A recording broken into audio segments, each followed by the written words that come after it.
So next topic is GDP, gross domestic product. Now if you look at the definition, it is a money value of all final goods and services produced in the domestic territory of a country in a financial year. So you are looking for money value, total money value of all final goods and services. So this is a keyword, final goods and services, not intermediate. Okay, now goods and services can be final as well as intermediate. So when I say final, that will only be counted. When I say intermediate, that is raw material. Now sometimes the final good itself can be intermediate also. For example, I am buying a milk. Okay, now if I am consuming it for myself, that becomes final good.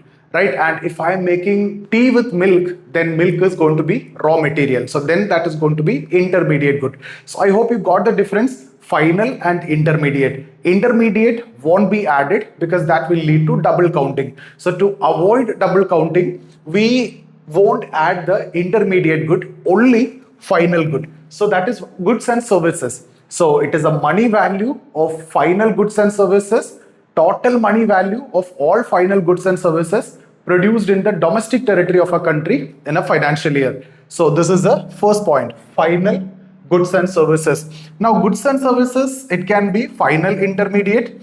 Now when I talk about final, okay, it can be again capital or consumer, right? It can be consumer. Similarly, it can be final, intermediate. So for example, I am buying a car. Now if I am buying it for my personal use, then that car is a consumer good. I am going to use it, right? That for my consumption purpose. But this car I am going to use as a taxi. That means I am going to make again value addition with that car. So that is going to be a capital good. I can make money with that. So when I say machinery, that is actually a capital good, consumer good. This pen, if I'm using this pen for my purpose alone, if I just want to practice writing and everything, then that is a consumer good. But if I'm using this pen to teach you, then it becomes a capital good, because this will again lead to value addition that again can make money, right? Simply that can make income. Okay, so the same item can be consumer good, it can be capital good. Same item can be final good as well as intermediate good. The milk example I have given to you. If I am consuming milk, it's a final good for, and milk is counted in GDP. But if this milk is used to make tea, then this milk is going to become intermediate good. Tea is going to become final good. So milk won't be counted, tea will be counted. Okay, for example, a tea shop owner. So for him, milk won't be counted, and milk is the intermediate product, tea is the final product. Similarly, a tire. I am buying a tire for my car. The tire got punctured. Okay, so I'll buy a tire and I use it. So that is a final good, right? It's a consumer good, it's a final good. But the same tire which I bought, let's say it's a MRF tire. The same MRF tire that I bought is bought by a car manufacturing company, Toyota. And then this is going to become an intermediate good, because that now become raw material for their final product, which is the car. They will sell you a car in which the tire is also coming. So the same item can be consumer good, can be capital good. Same item can be final good, can be intermediate good also. So what will be counted?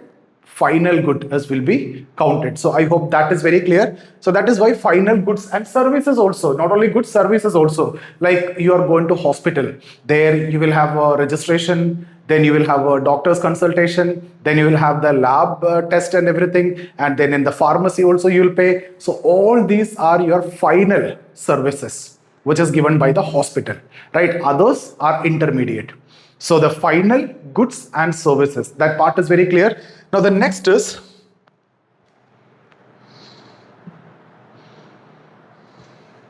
we need to discuss this domestic territory.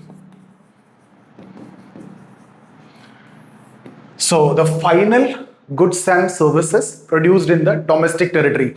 Now when I say domestic territory of a country, right, when I say domestic territory of India, it's not only the political boundary. Yes, of course, the political boundary will come. Now, if I calculate India's GDP, whatever is produced in India will come. That is a political boundary you can talk about. So that is part of the domestic territory. What else will come in the domestic territory of India? You will have embassies abroad, right? So there are some services which has been done. So that will also be added. So when I say domestic territory, of course, you will have the political boundary plus embassies abroad, and then consulates. Consulates are the cultural centers where exchange of culture and everything. So embassies, consulates, military establishments abroad. We are sending this UN peacekeeping force and all. So doing a service. So that will also be counted. So military establishment. I'll just write military establishment. And then aircraft. So aircraft may be operating in the international territory, Air India, right? It will be operated in some other countries also, but that will be counted. The aircraft owned by Indians means Air India will be added in India's GDP. It is owned by India. But British Airways, it won't be, right? Even though it operates in India, it won't be. Qatar Airways, it won't be. So aircraft, ship, I'll just write this.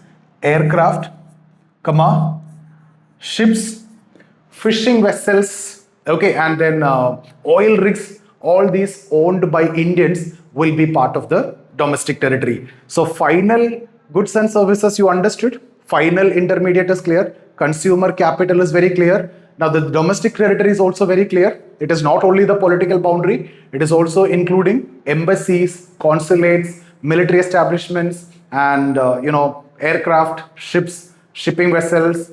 All these will be part of it. Oil rigs, all these owned by Indians, not all the aircraft, okay, all these owned by Indians if I'm talking about India's domestic territory. Cool. So that's about, of course, the next is financial year. So if you look at the definition, this is the three important parts.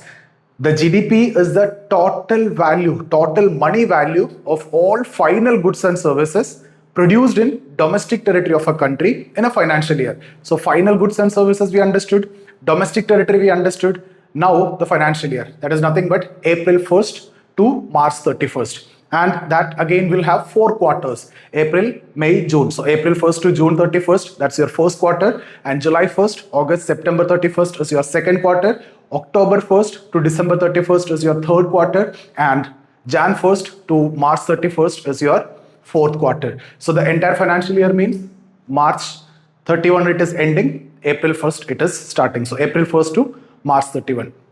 So that's the definition. So GDP is a territorial concept. I can say whatever is produced in India, right? It's a territorial concept. If it is produced in the domestic territory, it is part of GDP. Who produced it? It doesn't matter. For example, a North Korean company or a South Korean company or a US company, South Korea, Samsung is coming, establishing a venture here. So they establish their plant here, they produce. That becomes part of your GDP because it is produced in the domestic territory. Apple from US coming in India, establishing their company here or establishing their plant here, and they started production of Apple iPhones, and then that will be added in India's GDP. Okay, so GDP is a territorial concept. Now let's look at GNP. So what is GNP? There is only one change from GDP. GDP is the total money value of all final goods and services produced in the domestic territory of a country in a financial year.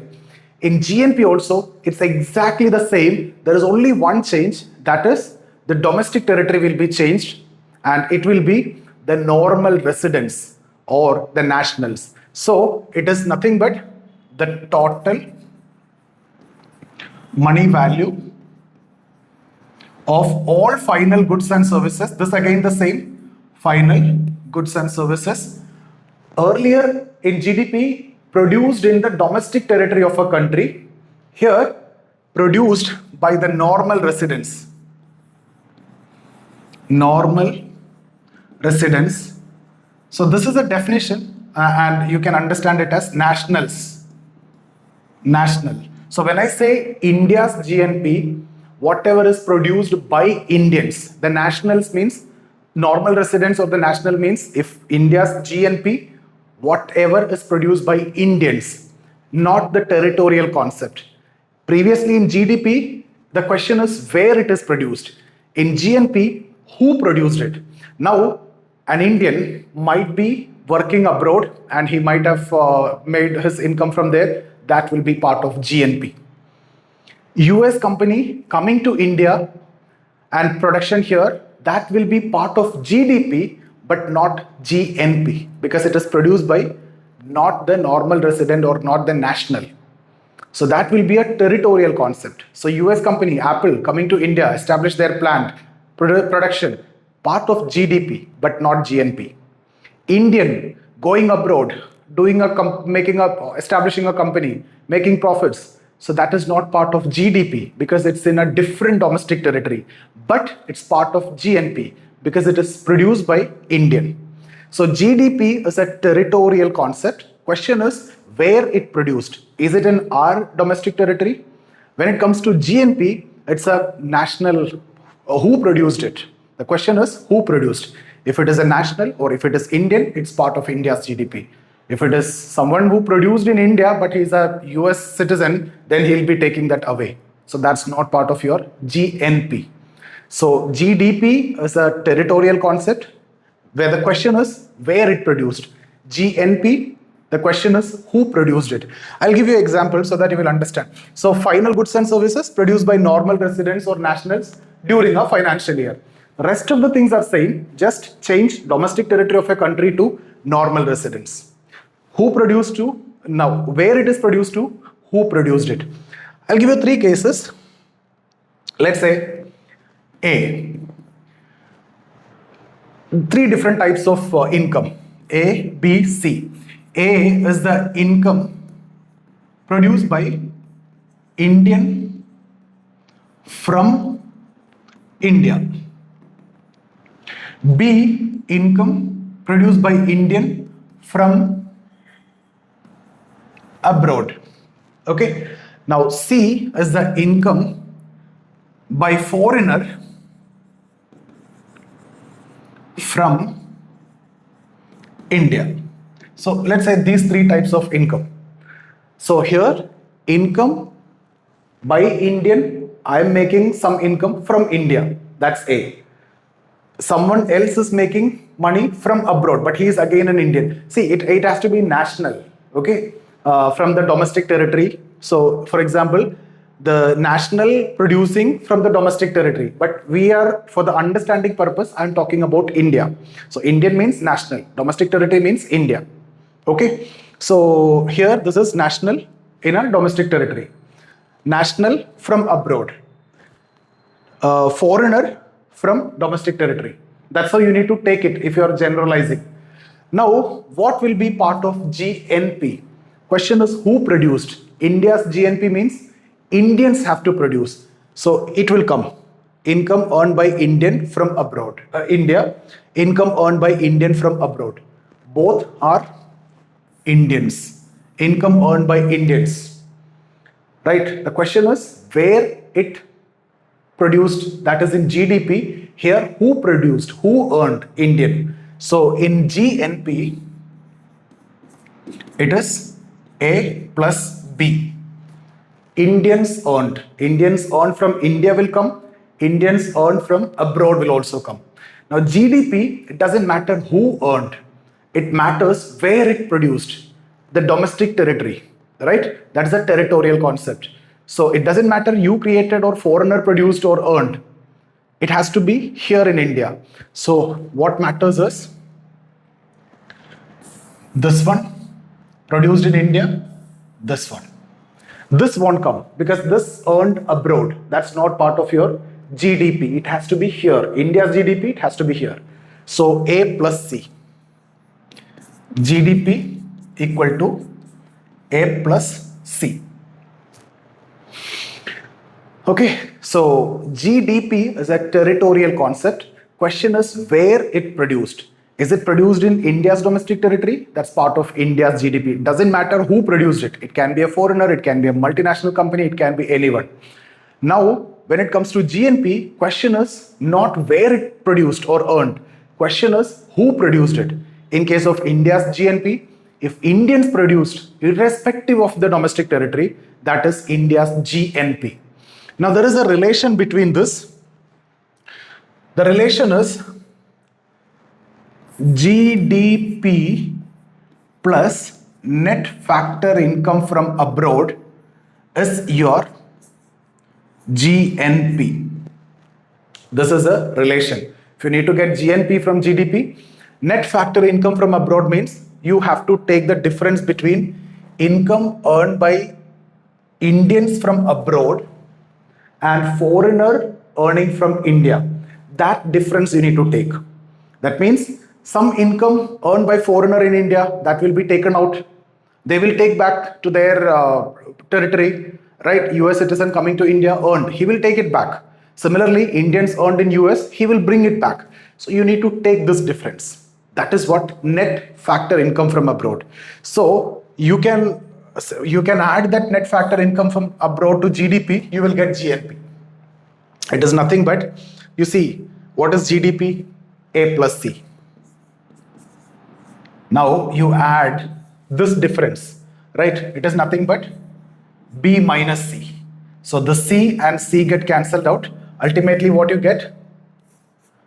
GNP equal to A plus B, right? So the GDP plus net factor income from abroad is your GNP. Now, which one is more, GDP or GNP? It depends on different countries, right? When it comes to India, GDP is more. The reason is this net factor income from abroad is negative in India's case. Now, why it is negative? The reason why net factor income is negative in India's case is foreigner earning from India is more than what Indians earning from abroad.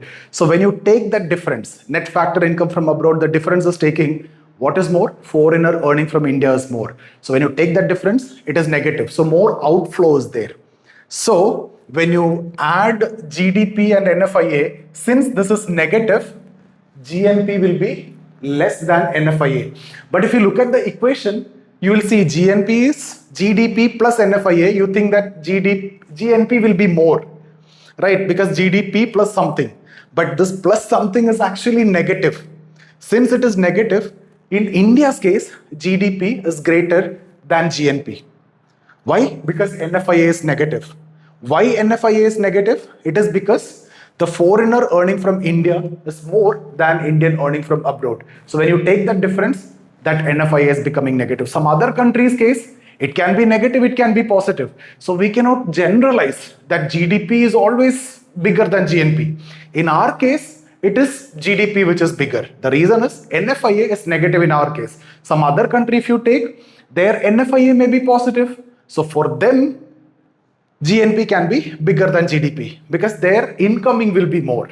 In our case, outgoing is more. So minus. I hope this is very clear. Now, one more thing that I want to tell you is why this is this one.